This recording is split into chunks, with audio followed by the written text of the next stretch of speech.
Ma voi avete mai assistito al processo creativo di una musica per un'isola misteriosa? Salve a tutti bellissimi, io sono Daniele Coppola e sono un compositore per musiche di videogiochi, anche se la storia mi ricorda come Elrond, il bardo errante. E oggi voglio portarvi dietro le note del processo creativo di una musica per un'isola misteriosa all'interno di Erenshore. Sigla.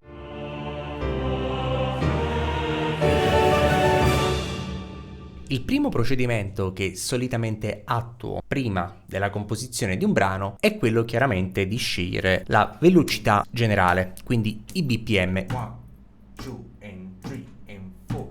Qua mi dà un 69,21 che arrotondiamo a 70 e addirittura la farei ancora un po' più veloce, 75.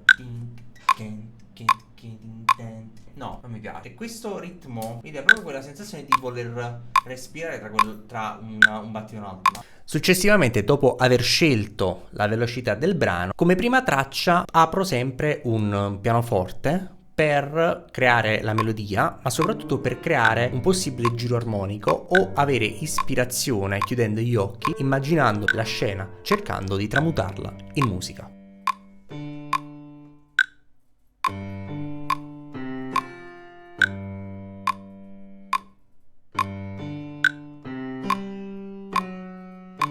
Allora, c'era una parte che mi piaceva di questa linea di basso, che fondamentalmente quello che ho fatto è aver suonato un basso che però ha una propria linea melodica su cui poi sopra ci possiamo costruire varie cose. Io questa parte qui la darei a dei violoncelli che suonano in pizzicato, perché il pizzicato mi dà proprio quella sensazione di mistero, no? Di attenzione, dove stiamo andando?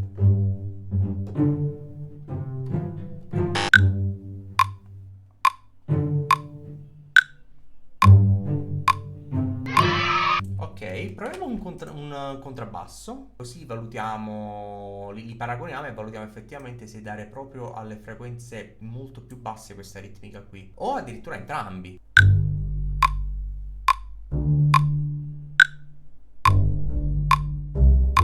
Proviamo assieme.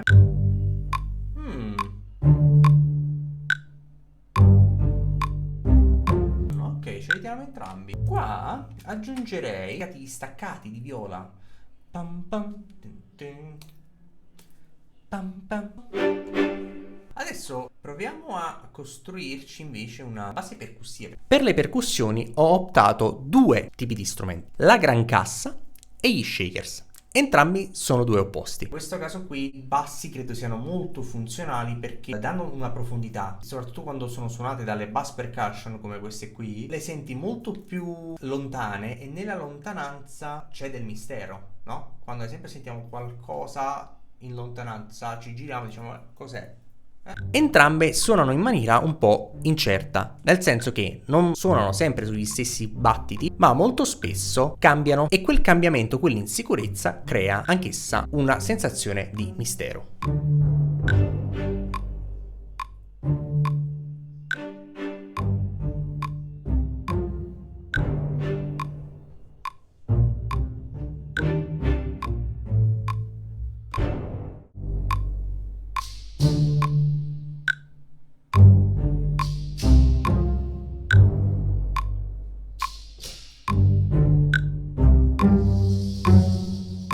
Qui ho iniziato a lavorare su una possibile melodia e ho provato a utilizzare un fiddle, ovvero un violino utilizzato specialmente nella musica tradizionale irlandese.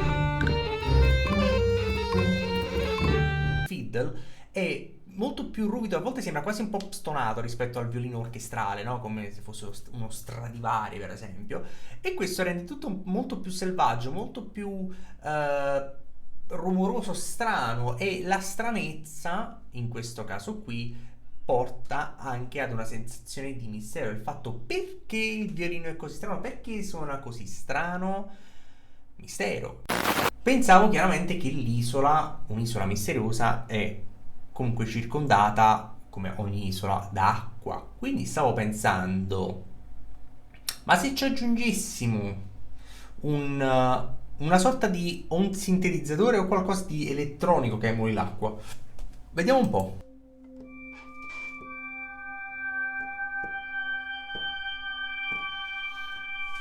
E E adesso inviamo questa prova al cliente e vediamo cosa ci risponde. A few moments later. Allora, i feedback del cliente sono stati pressoché positivi, ci sono state delle piccolissime modifiche che poi elencherò e spiegherò durante la fase dell'ascolto finale. Prima di mostrarvi però il risultato completo, vi invito, se ovviamente vi è piaciuto il video e se vi piacciono questi tipi di contenuti, di iscrivervi al mio canale e di attivare la campanellina per non perdere i prossimi contenuti. In più, vi ricordo sempre che se andate nella descrizione del video troverete il link che vi porterà direttamente al form per iscrivervi alla mia newsletter. E se lo farete riceverete in regalo Into the Dungeon Rise of the Dragons, un album di 5 tracce fantasy che potrete analizzare e utilizzare quando e dove volete. Siete pronti per l'ascolto finale?